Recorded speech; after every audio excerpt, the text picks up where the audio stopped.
TorahBox.com pour la diffusion du judaïsme francophone vous retransmet un enseignement du Rav Yosef Chaya Bergel. Bonne écoute et bon limoud. On a 10 jours qui s'appellent les 10 jours de pénitence, comme ça on traduit ça, Aseret Imet Tshuva. C'est-à-dire que ce sont 10 jours dans l'année qui sont très propices à la Tshuva. Top. Alors tout d'abord c'est écrit dans Pele Yoetz que la différence entre cette période-là et toute l'année est comparable avec la différence entre la lumière et l'obscurité. C'est-à-dire que ces 10 jours-là, ils sont appelés une lumière spirituelle, divine, par rapport à toute l'année, qui, en comparaison, est appelée l'obscurité. Pourquoi ? Parce qu'en effet, on peut bénéficier d'une siyata dishma, c'est-à-dire d'une aide divine particulière pendant ces périodes-là. Pourquoi ? Pour faire tchouba. C'est ce qu'on explique. C'est-à-dire que la tchouba, c'est une mitzvah qu'on a toute l'année. Dès qu'on a fait une faute, a priori, on doit faire tchouba tout de suite. Et entre parenthèses, plus vite on fait tchouba, c'est plus facile. Comme par exemple, si on a une tache sur un vêtement, alors si on nettoie tout de suite, eh bien la tache disparaît. Si on attend quelques jours, quelques semaines, quelques mois, évidemment c'est plus difficile à enlever. Ou alors par aussi une assiette qui est sale, si on fait la vaisselle tout de suite, eh bien ça part tout de suite. Si on laisse l'assiette dans la saleté pendant quelques jours, c'est ensuite plus difficile à enlever. Par aussi pour une avéra, une faute qu'on a commise, eh bien c'est plus facile de la réparer, de faire tchouba, de l'effacer lorsqu'on fait tchouba tout de suite. Le jour même, la semaine même, top. Mais cependant, nous avons une période dans l'année qui s'appelle 10 jours de tchouba, de Rosh Hashanah jusqu'à Kippour. Pendant ces jours-là, eh bien c'est un moment qui est très propice à la tchouba. Ça veut dire quoi ? Ça veut dire que c'est nous qui le faisons plus facilement, c'est que Dieu pardonne plus... Pendant cette période-là, facilement. Hachem se rapproche de nous, Hachem, comme nous tend la perche, nous aide à faire tchouva de façon plus facile, premièrement. Deuxièmement, il accepte notre tchouva plus facilement. Et surtout, ce qu'on va expliquer, c'est qu'il y a une siyata dishma, une grande aide divine pour faire tchouva.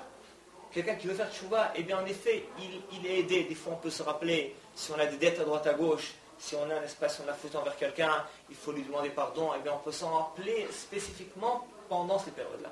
Top, on arrivera après. Top, mis à part cela, c'est écrit qu'en effet, que chaque instant, dans ces 10 jours-là, il est vraiment très important. Alors on avait ramené une petite histoire la semaine dernière, on va la répéter pour ceux qui n'ont pas entendu. C'était il y a quelques dizaines d'années dans une ville. Eh bien, les juifs de la ville avaient l'habitude de prendre du schar, c'est pas pour leur souka, un schar bien spécial qui était de bonne qualité. Top. Et comme les goïms, après quelques années, se sont rendus compte de cela, ils ont décidé de demander un prix exorbitant pour ce schar, pour la souka. Alors bon, les dirigeants de la communauté se sont réunis pour décider de prendre un autre bois, un autre schar qui était de moins bonne qualité, mais qui était moins cher pour éviter aux gens de payer si cher. Mais avant de faire passer leur décision, ils sont allés voir le Rav de la ville, qui était en effet un grand sadique. Top. Et c'était dans les 10 jours de Tchouva.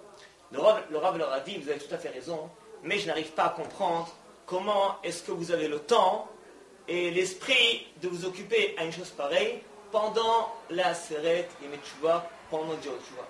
Il leur dit, croyez-moi, bien que je vis dans des conditions de finances très difficiles, mais cependant, si je voyais dans la rue même une bourse pleine d'or et d'argent, il ne viendrait même pas à l'idée de me baisser pour la ramasser. Tellement, on n'a pas d'instant, on n'a pas une seconde à perdre pendant ces jours-là. Alors il est évident que c'est un niveau spirituel très élevé qui ne nous concerne pas. Pas si vous voyez une bourse d'argent, ramassez-la, aucun problème. Mais cependant, en ce qui nous concerne, eh bien, on doit chacun faire un effort selon notre niveau spirituel. C'est-à-dire, mettre plus de temps pour la tfila, pour la Torah, être plus sérieux, venir à temps aux tfilot, aux cours, n'est-ce pas, études de la Torah, faire plus attention au Shabbat. On verra, il y a aussi le Shabbat Shuvah, qui est un Shabbat très spécial. C'est aussi écrit qu'on a en effet une semaine. Dans ces 10 jours-là, on a 2 jours Rosh Hashanah, un jour c'est Kippour. Entre les deux, on a une semaine, exactement 7 jours. Pourquoi ? On a 7 jours parce qu'en effet, faire Shuvah Rosh Hashanah et Kippour, bon, c'est bien beau, c'est extraordinaire, bon, kol hakavod, mais cependant, c'est pas trop difficile. Parce que bon, c'est Rosh Hashanah, c'est Kippour, on passe la majorité du temps dans les synagogues, dans la salle d'études, alors automatiquement, on s'élève spirituellement, bon, on fait Tchouva. Mais le plus difficile, c'est dans les jours ordinaires de la semaine. Lorsque un jour arrive comme le dimanche, le lundi, mardi, puis le Shabbat, vendredi, Motzei Shabbat, là c'est plus difficile à changer de cap, à changer de conduite. Et c'est pourquoi Hachem nous a mis spécifiquement 7 jours, une semaine entière, entre Rosh Hashanah et Kippour. Pour nous dire, tu fais tchouva, j'accepte ta tchouva.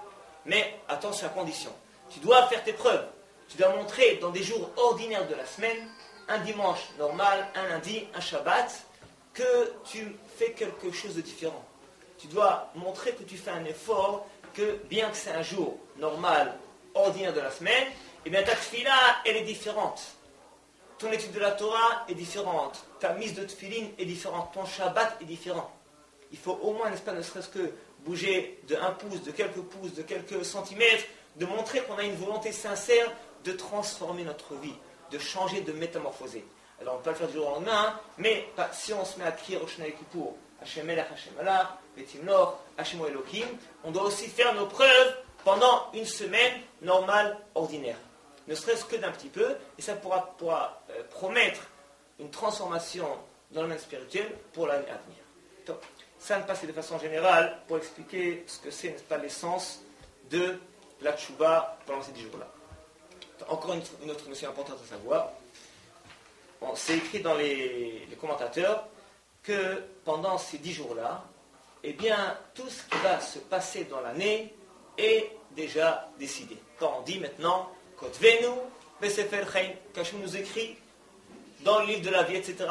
Et Kippour, on va dire ensuite, à la fin du Kippour, Chotmenu, de nous signer. C'est-à-dire qu'Hachem nous inscrit pendant ces jours-là, et la signature, c'est à la fin, c'est à l'année de Kippour. Donc, la question se pose, si tout est déjà décidé, tout est déjà vraiment cadenassé, pendant ces 10 jours-là, alors pendant l'année, qu'est-ce qui se passe? C'est-à-dire que, est-ce qu'il y a lieu de changer quelque chose ou c'est terminé? S'il n'y a pas lieu, pourquoi est-ce qu'on doit faire la tefila? On demande à Hachem tous les jours, toute l'année, de nous guérir, de nous nourrir, etc. Si tout est déjà décidé pendant ces 10 jours-là, alors pourquoi est-ce qu'on fait la tefila? La réponse est la suivante. Imaginez-vous, on dit à quelqu'un, voilà, tu vas prendre une fusée et tu vas choisir sur quelle planète tu vas atterrir. Sur quelle étoile tu choisis. Et une fois que tu as choisi ta planète, eh bien sache que tu es coincé là-bas pendant une année entière. Pendant une année, tu ne pourras pas changer de planète. Si tu vas changer, il faudra attendre l'année d'après. Mais cependant, pendant cette année, tu pourras te déplacer sur cette planète de ville en ville, de pays en pays. Ah, c'est le mashal. Le mashal parle aussi pour nous, c'est que à Rosh Hashanah et Kippour, c'est comme si on est en train de choisir notre planète.